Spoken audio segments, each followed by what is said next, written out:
any sort of pseudonyms, Yeah. Spanish names that you were thinking of in the beginning, or is it going to be Gerard Way? Well, All the way. This is probably the first time. This is probably the first time I'm talking about it.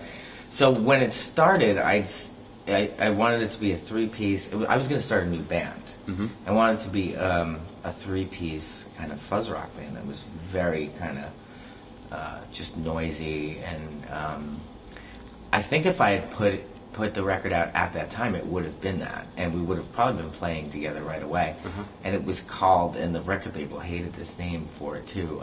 It was called The Baby Animal Hospital, because Quite like it. I like it too, and it was called that because I wanted something sound loud, and I was like, that sounds really loud to me, and I don't know if it'll offend people. A lot of people were worried that it was going to offend people. I was like, there's nothing offensive about it. It's a hospital for small animals. Like, It's a beautiful thing. it's a beautiful thing. And so, but then, I really started to then take ownership over, I guess, myself and what it is I do, and getting confidence as a songwriter. And I'm lucky as a front person, or just even what I'm doing now, where I can play personas, and I like that stuff, and I like playing around with it.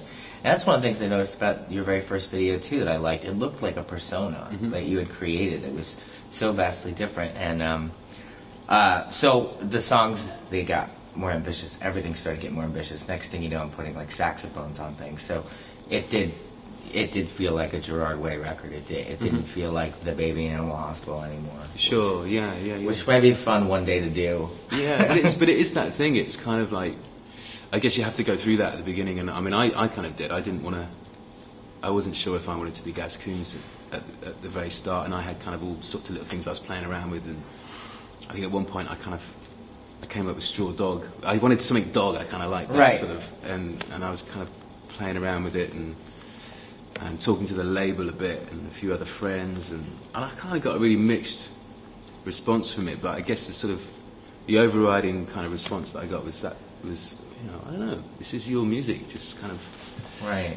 be you, Right. Or what's wrong with being Gaz, Gaz Coombes? What's wrong with that? Right. And I guess I sort of thought, yeah, fuck it. I mean, I just kind of do it from the heart, and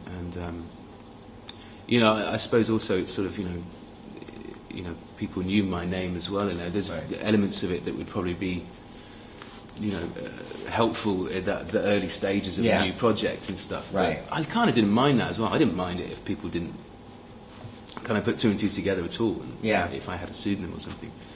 But yeah, I guess through time and discussing it, it was just that sort of, don't mess around with it too much. Unless it's something really killer, and maybe the ideas I had weren't strong enough. So But yeah, I felt good when I decided to go for it. When you decided, right? Just my name. Here's a question about it too. I was wondering, so when your band first split and you decided you were going to keep making music, obviously, was there a period where you felt like, because I went through this, where you felt like you were trying to hide, and maybe that's why, or maybe hiding's the wrong word. I don't know, like kind of go into the woods in a weird way and change your identity or who you were.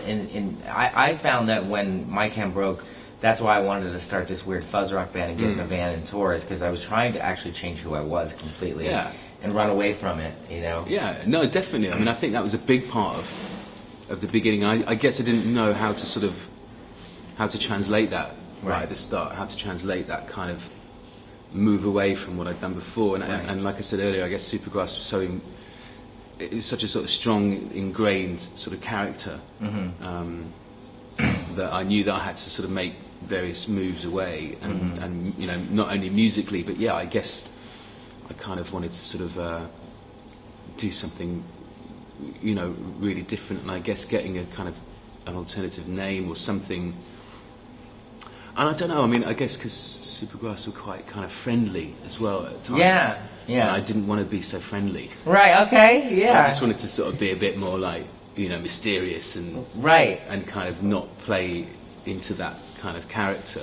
Yeah, well, that worked. And also, I guess I'm sort of, I'm kind of older as well. I'm not kind of 17 anymore, and the kind of cheeky, chappy stuff. I mean, I haven't really changed in terms of my sense of humour or what kind of lights my candle, but I am older, and it's kind of it's a different thing. It's a different beast. Yeah. So. Yeah. But it took me a bit of time, and I think actually then I realised that actually when I started writing for the first record, it was all happening in the music. It was all, you know, I was creating that distance in the music, right, and in a delivery of the tracks, you know, and some of the vocals and you know the way I was approaching some of the beats. So and even visually with the Hot Fruit video, that first one, I knew that I worked with these directors, and we knew that we wanted something kind of almost kind of sort of slightly psychedelic and sort of almost sci-fi, right, in a weird way, right, and that kind of pushed it further away as well. So they all kind of happen naturally. They happen naturally, right? Yeah. What about any My Chemical Romance songs in your solo set? Right. Anything happening there?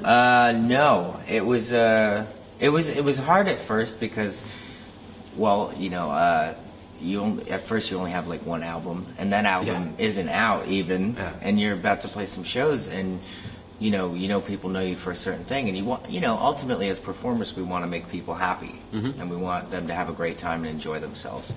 And so I was thinking to myself, like, well, maybe I have to play some MCR songs.